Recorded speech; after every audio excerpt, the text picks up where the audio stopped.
एक बारी 2013 या 14 की बात मैं बता रहा हूँ। मैं दिल्ली से गांव में गया था शादी का कार्ड बांटने के लिए। घर में शादी पड़ी हुई थी और कार्ड बांटते बांटते एक ऐसे दूर के रिश्तेदार थे, मैंने उनको कार्ड दिया।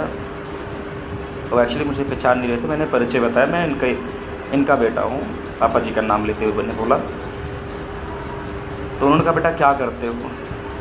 मैंने कहा, मैं पढ़ाई करता हूँ। उन्होंने कहा, क्या विषय लिए बेटा? मैंने कहा, यही विषय है। और मैंने इंग्लिश उसमें शामिल किया था क्योंकि मेरा विषय इंग्लिश है। और मैंने बताया इंग्लिश। भाई उन्होंने मुझे इंग्लिश की बड़ी ज़ोरदार कविता, क्योंकि मुझे याद आता है कि मैं ग्रेजुएशन में था, मैं बीए कर रहा था। और मैंने वो कविता मैंने ध्यानपूर्वक सुनी। मुझे हालांकि मैंने वो पढ़ा था, कभी तो पढ़ा था वो, कोई 7वीं 8वीं की कविता थी। उन्होंने मेरे से पूछा और कह रहे कि इसका मतलब बताइए, इसकी राइटर कौन है, इसका मतलब समझाइए मुझे। अब मुझे भाई सब उन्होंने फंसा दिया।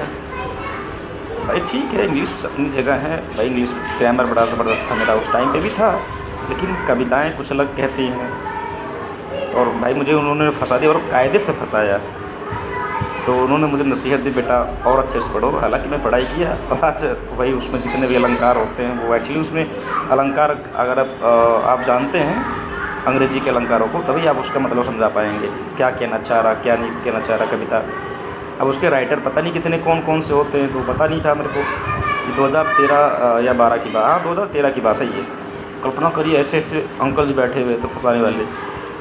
तो भाई उनका अपना नज़रिया था, लेकिन ओवरऑल ये है कि भाई इंसान को पढ़ना चाहिए। उनका तो गलत नहीं था, लेकिन फंसाने वाले तो आज भी कुछ अंकल बैठे हुए हैं गाँव में, गाँव इवन शहरों में बैठे हुए हैं। बाय।